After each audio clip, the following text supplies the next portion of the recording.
દેહસ્તિ માંસરુધિરેऽભિમતિં त्यजत्वं जायासुतादिषु सदा ममतां विमुञ्च पश्यानिशं जगदिदं क्षणभङ्गनिष्ठं वैराग्यरागरसिको भवभक्तिनिष्ठः धर्मं भजस्व सततं त्यज लोकधर्मान् सेवस्य साधुपुरुषान् जहि कामतृष्णाम् अन्यस्य दोषगुणचिन्तनमाशु मुक्त्वा सेवा कथा रसमहो नितरां पिबत्वम्। हे पिताश्री, પરિવારના અંદર તમારા મમત્વને છોડો. મારો પુત્ર આવો કેમ નીકળ્યો અને મારી પત્ની આવી કેમ નીકળી, આ વિચારમાં સમય બરબાદ ન કરો. જે કંઈ પણ તમને પ્રાપ્ત થયું એને હરિચ્છા માની પરિવારના અંદર પોતાના મમત્વને છોડો. આ દેહમાં જે મમત્વ છે એને ત્યજો. બીજાના ગુણ અને દોષ જોવાના છોડો. આ ગોકર્ણજીનો ઉપદેશ ખરેખર જેને અધ્યાત્મની યાત્રામાં આગળ વધવું છે, 50 વર્ષ પછી ઉત્તરાર્ધનું જીવન જે લોકો વ્યતીત કરી રહ્યા છે, સાંસારિક રીતે બધી જ રીતે પરવારી ગયા છે, એવા લોકો માટે આ ઉપદેશ એ આશીર્વાદ રૂપ ઉપદેશ છે. અને જેને આત્મકલ્યાણ કરવું છે એમના માટે આ ઉપદેશ ગ્રાહ્ય કરવા યોગ્ય છે. પરિવારમાં મમતા છોડો, આ બહુ કઠિન કામ છે. પણ પરિવારમાં મમતા છોડો એટલે એમ નહીં કે પરિવારની બધી જ જવાબદારીમાંથી આપણે મુક્ત થઈ જઈએ. પરિવારની જવાબદારીઓને નિભાવતા મનને ભગવાનમાં જોડી, મનને સત્સંગમાં જોડી, મનને અધ્યાત્મમાં જોડી, મનને ભગવત સેવામાં જોડીને ધીરે ધીરે મનથી બધેથી ડિટેચ થવાનું છે. કારણ કે ultimately today or tomorrow you have to detach your self with that individual. આપણે ટ્રેનમાં જતા હોઈએ અને સામેની બર્થ પર કોઈ વ્યક્તિ આવે, થોડાક સમય આપણે એના સાથે વાર્તાલાપ કરીએ અને પછી એ કે બસ મારી ટિકિટ અહીંયા સુધીની જ હતી અને અહીંયા મારે હવે ઉતરી જવાનું છે, મેરા સ્ટેશન આ ગયા. પછી બીજો વ્યક્તિ આવે, એ પણ થોડાક કલાક માટે મેરા સ્ટેશન આ ગયા. ત્રીજો વ્યક્તિ આવે, મેરા સ્ટેશન આ ગયા હૈ. ચોથા, તમારું પોતાનું પણ સ્ટેશન આવી ગયું છે. ये जीवन यात्रा भी एक मुसाफिर की तरह हम इस जगत में आते हैं. અને આપણા ઘર પરિવારજનો, માતા હોય, પિતા હોય, પતિ હોય, પત્ની હોય કે બાળકો હોય, એ આપણા સામેના બર્થ પર બેઠા હોય છે. અને એ સામેના બર્થ પર આવીને દરેક પોતપોતાની ટિકિટ લઈને આવ્યો છે. કોઈ 20 વર્ષની ટિકિટ, કોઈ 30 વર્ષની ટિકિટ, કોઈ 50 વર્ષની ટિકિટ, કોઈ 80 વર્ષની ટિકિટ, કોઈ 90 વર્ષની ટિકિટ, કોઈ 100 વર્ષની ટિકિટ. તમે જેના સામે બેઠા છો, યા તો એનું સ્ટેશન પહેલા આવી જશે, યા તો તમારું સ્ટેશન પહેલા આવી જશે. ક્યારેક તો કોઈકનું સ્ટેશન આવશે અને એને ઉતરી જવું પડશે. અને એટલે જ આજે નહીં તો કાલે આપણે બધાથી ડિટેચ થવાનું છે. તો કેમ નહીં જીવનની એક અમુક અવસ્થા પ્રાપ્ત થાય, જે છોડવાનું જ છે એ મનથી છોડી દઈએ અને મનને ગોવિંદમાં લગાડી દઈએ, ચિત્તને પ્રભુમાં લગાડી દઈએ. તો ગોકર્ણજી કહી રહ્યા છે, આ દેહમાં જે આસક્તિ છે એને છોડો, મમત્વ છોડો. અહમતા ને મમતા, હું અને મારું આ જ દુઃખનું કારણ છે. અને એટલે જ જ્યારે આપણું બ્રહ્મ સંબંધ થાય છે ત્યારે આપણું નવું જન્મ થાય છે. ભગવાન મારું દેહ, ઇન્દ્રિય, આત્મા, ઘર, પરિવાર આલોક પરલોક સાથે હું આપના શ્રી ચરણારવિંદોમાં સમર્પિત થઉં છું. હે કૃષ્ણ, હું તમારો છું. શ્રી કૃષ્ણ શરણમ મમ. જે દિવસે તમે બ્રહ્મ સંબંધ લો છો એ દિવસથી તમારું નવું જન્મ કેમ થાય છે? કારણ કે પહેલા તમે આ બધું તમારું માનતા હતા, હવે આજ પછી જેટલું કંઈ તમારું હતું એ બધું પ્રભુનું થઈ જાય છે. पति पत्नी छोकरा घर परिवार संपत्ति वो सब प्रभु का हो जाता है. અને એટલે આપણું નવું જન્મ થાય છે, એક નવી દૃષ્ટિ આપણને મળે છે. હવે આ મારું કંઈ જ નથી, આ બધું પ્રભુ થકી મારું છે.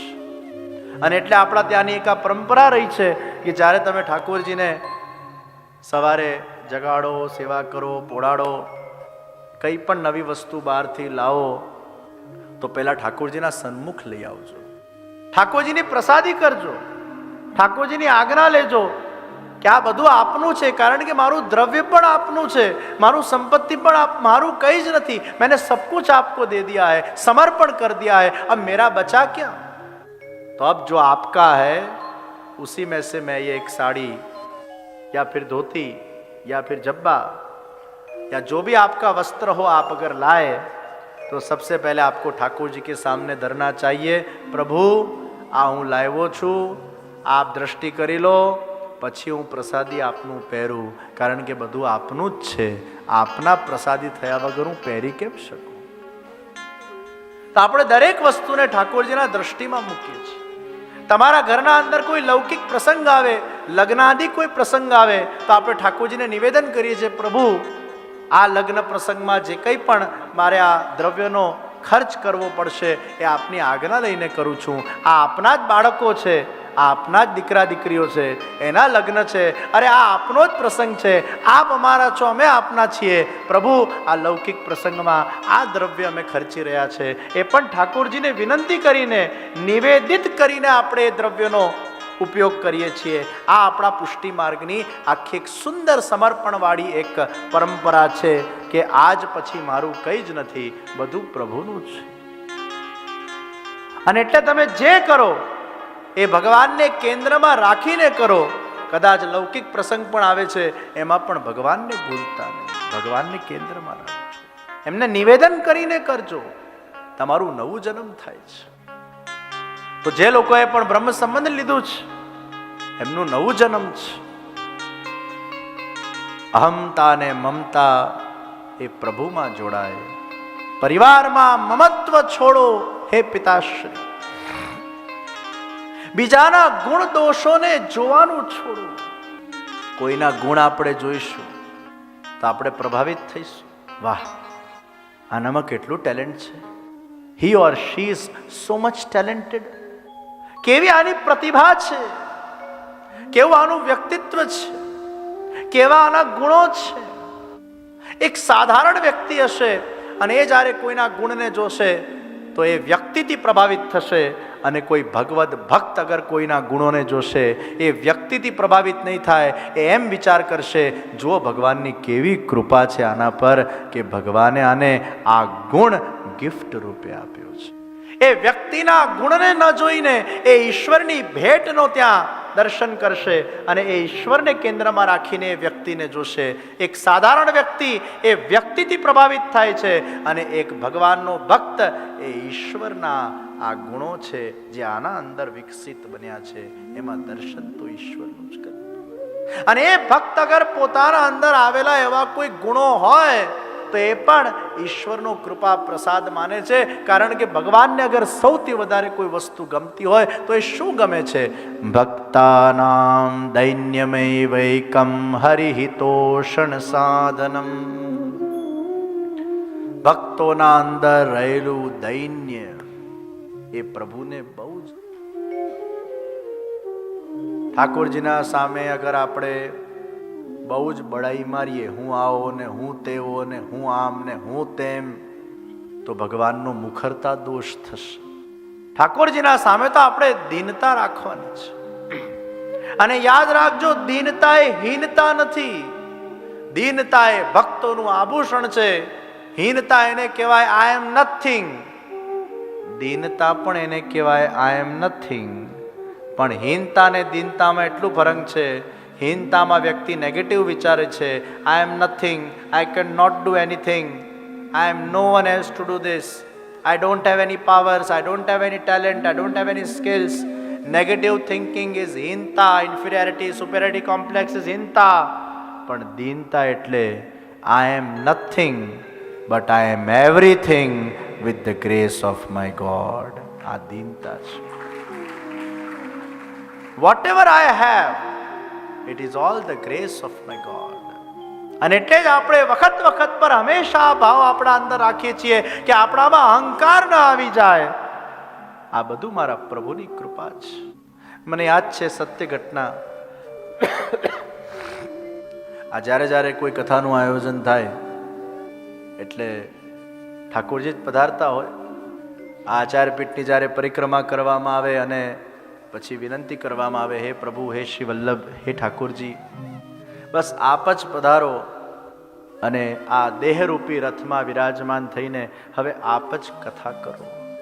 આ વ્રજરાજ કુમારનું કથા કરવાનું કોઈ સામર્થ્ય નથી. મને ઘણા બધા લોકોએ પૂછ્યું હતું. હું જ્યારે ઇન્ડિયાથી નીકળ્યો ત્યારે મારી તબિયત બહુ ખરાબ હતી અને મારો અવાજ નહોતો નીકળતો. આખો અવાજ બેસી ગયેલો હતો અને વોઇસ બોક્સ પર સોજો આવી ગયો હતો. ડૉક્ટરે કીધું કે 6 દિવસ મૌન રાખો. મેં કીધું 6 દિવસ મૌન રાખીશ તો કથા કોણ કરશે? પછી ઘણા લોકો ચિંતા કરતા હતા કે આપ કેવી રીતે બોલશો, કેવી રીતે કથા કરશો. એટલે પછી મેં એમને એટલું જ કીધું કે મારે ક્યાં કથા કરવાની છે, કથા તો ઠાકોરજી પધારીને કરતા હોય છે. मैं तो एक यंत्र हूँ और उसमें प्रभु पधार के करते हैं. અને આ હંમેશા માટે મારો એક ભાવ રહ્યો છે કે ઠાકોરજી પધારે છે, એ જ કથા કરે છે. અને પછી જ્યારે હું અહીંયા આચાર્યપીઠ પર બેસું છું, આરતી થાય અને પછી જ્યારે સચ્ચિદાનંદ શરૂ થાય ત્યારે આમ ઠાકોરજી પધારતા હોય એમની એક અદ્ભુત અનુભૂતિ એ વખતે આચાર્યપીઠ પર થતી હોય. અને પછી જ્યારે ઉતરું એટલે ક્યાંક એવી પણ ફિલિંગ આવે कि कुछ आया और वो कहीं से उसका तिरोभाव हो गया. तो વર્ષોથી દેશ વિદેશમાં 200-250 કથાઓ થઈ હશે અલગ અલગ વિષય પર. તો હંમેશા આવી એક અનુભૂતિ થાય. દરેક કથામાં કોઈ એક દિવસ મને એવી અનુભૂતિ થાય છે, એક દિવસ હંમેશા, કે આજે પ્રભુ નથી પધાર્યા. પ્રભુની શક્તિ છે, કૃપા છે, એમના આશીર્વાદ છે, પણ આજે પ્રભુ નથી પધાર્યા. અને મારી અત્યાર સુધીની કથામાં એક દિવસ મને આ અનુભવ કયા દિવસે થાય મને ખબર નથી, પણ એક દિવસ એ અનુભવ થાય છે. શરૂઆતમાં જ્યારે મને આવું થવા લાગ્યું ત્યારે મને એમ અંદરથી લાગ્યું કે આ શું કંઈક સાયકોલોજીકલ કારણ છે કે આવું થાય છે. અને જે દિવસે પ્રભુ ન પધારે ત્યારે મને આમ અંદરથી બોલવામાં ખેંચ પડે. મને એમ ખબર પડી જાય આજે કંઈક સહજતાથી જે ધારા નીકળવી જોઈએ એમાં કંઈક જોર લગાડવો પડે છે. અને મને એવી ફિલિંગ આવે કે આ હું બોલી રહ્યો છું. પ્રભુની શક્તિ હોય છે, એની વગર તો સંભવ જ નથી કે આ કંઈક હોય છે. અને આ સત્ય ઘટના આપના સાથે શેર કરું છું. શરૂઆતમાં જ્યારે આવું થવા લાગ્યું પછી મને એમ થયું આવું કેમ થાય છે, કેમ થાય છે, કેમ થાય છે. ત્યારે મને ઠાકોરજીએ એકવાર સ્વપ્નમાં દર્શન આપીને મને જણાવ્યું કે વ્રજરાજ, આ કથા તું નથી કરતો, આ કથા હું જ કરું છું. પણ એક દિવસ હું આવો એટલે આપી દઉં છું કે તને ખબર પડે કે તું કરે ત્યારે કથા કેવી થાય અને હું કરું ત્યારે કથા કેવી થાય.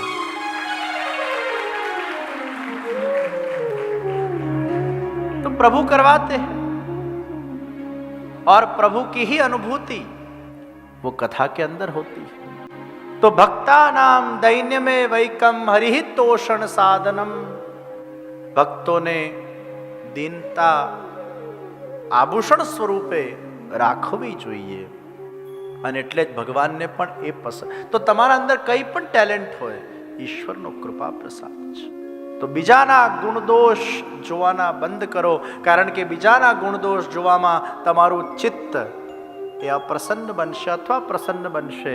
તમારા ચિત્તમાં કોઈ બીજું તત્વ આવશે. તમારા ચિત્તને તમે ભગવાનથી ભરિત રાખજો. ખોટા પ્રપંચમાં ને ખોટી નિંદાઓમાં નહીં પડતા, કારણ કે જ્યાં ખોટા પ્રપંચમાં પડ્યા પાછું તમારું મગજ ત્યાં ગયું. એટલે તમારા મગજને કેવલ ભગવાનના સ્મરણથી ભરીને રાખજો. ત્રીજા નંબરે શું કીધું? ભક્તિ ભજન કરો, વૈરાગ્ય રાજ રસિક બનો. પ્રભુની ભક્તિને ભજનમાં સમય વ્યતીત કરો. દરેકનું ટાઈમ ટેબલ હોવું જોઈએ. 50 વર્ષ પછીની આ બધી વાતો છે, એ પણ થોડા પરવારી જાઓ પછીની આ વાતો છે. ઘણા લોકોને રિટાયરમેન્ટ એટલે નથી લેવી હોતી કે એ લોકોને એવું હોય છે કે અમે પછી કરીશું શું. It's always good to stay busy. Yes, it is good to stay busy, but you need to be active in some other ways. Even નિવૃત્તિમાં પ્રવૃત્તિ તો જોઈશે જ. મેં પ્રદીપભાઈ ધામેચાને ખાસ કીધું વીણાબેનની હાજરીમાં કે તમારે છેક સુધી ધંધો છોડવાનો નથી. તમારી કેશ એન્ડ કેરી વધવી જોઈએ, વધવી જોઈએ, વધવી જોઈએ, વધવી જોઈએ. કેમ? કારણ કે તમારું જન્મ એ વિત્તજા સેવા કરવા માટે થયું છે.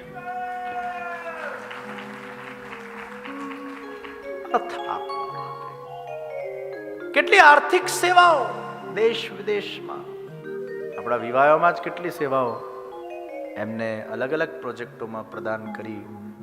આ ધામેચા હોલમાં પણ, અને આવા તો અનેક, એ તો એ ગણતરી નથી કરતા, પણ આપણે ગણવા બેસીએ તો આપણને લાગે ઓહો હો હો 2.5 લાખ. એટલે મેં એમને કીધું કે તમારે નિવૃત્ત થવાનું, પણ હા એવો ભાવ છે જ એમનામાં, એવો રાખવો પણ જોઈએ કે આજે આટલું મોટું વ્યાપાર છે તો કેટલા લોકોને રોજીરોટી મળી રહી છે. આજે એમના દ્રવ્યથી કેટલા બધા લોકો ઉજાગર બની રહ્યા છે, કેટલાના આંસુઓ લૂછાઈ રહ્યા છે, કેટલાને અનાજ મળી રહ્યું છે, કેટલાને પાણી મળી રહ્યું છે, કેટલાને આજે એજ્યુકેશન મળી રહ્યું છે. તો આવા લોકોએ રિટાયરમેન્ટ, પણ હા એમના ભાવને ચોક્કસ બદલી શકાય કે આ બધું જ હું મારા પ્રભુ માટે કરું છું, મારા પ્રભુની પ્રસન્નતા માટે કરું છું, માનવ સમાજને આ વિત્તથી પોષણ આપવા માટે કરું છું. અને ભગવાને એટલે જ અમુક લોકોને એટલું વિત્ત આપ્યું હોય છે. ડોલરભાઈ જેવાય નિવૃત્ત થવું જ ના જોઈએ, કારણ કે ડોલરભાઈ એમની સેવાઓ રાષ્ટ્ર માટે સમર્પિત કરી રહ્યા છે. અને રાષ્ટ્રના અંદર, રાજનીતિના અંદર આવા સજ્જનોની પણ જરૂર છે જે દેશનું ખ્યાલ રાખી શકે.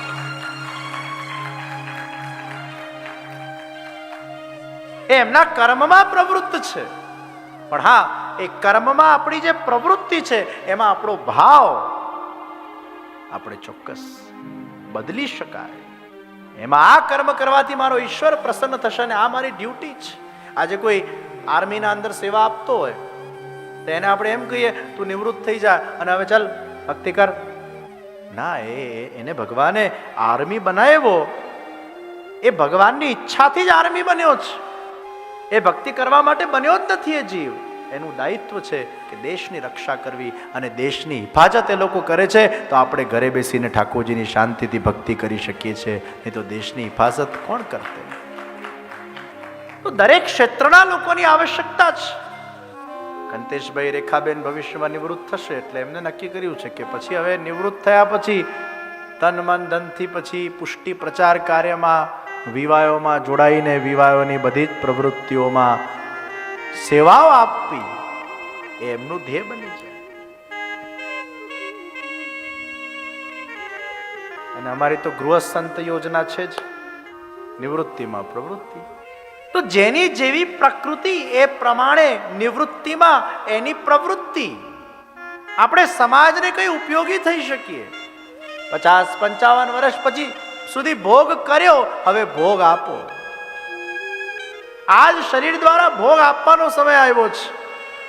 અને ભોગ આપતા આપતા ચંદનના લાકડાના જેમ શરીરને ઘસતા ઘસતા એની સેવાઓની સુગંધને ફેલાવતા ફેલાવતા શરીર આપણું સમાપ્ત થઈ જાય અને આત્માનું કલ્યાણ થઈ જાય તો જીવન સાર્થક થયું કહેવાય. કારણ કે આ શરીર માધ્યમ ખલું ધર્મ સાધન, આ ભગવાનની એક બહુ જ મોટી ભેટ છે. આ શરીર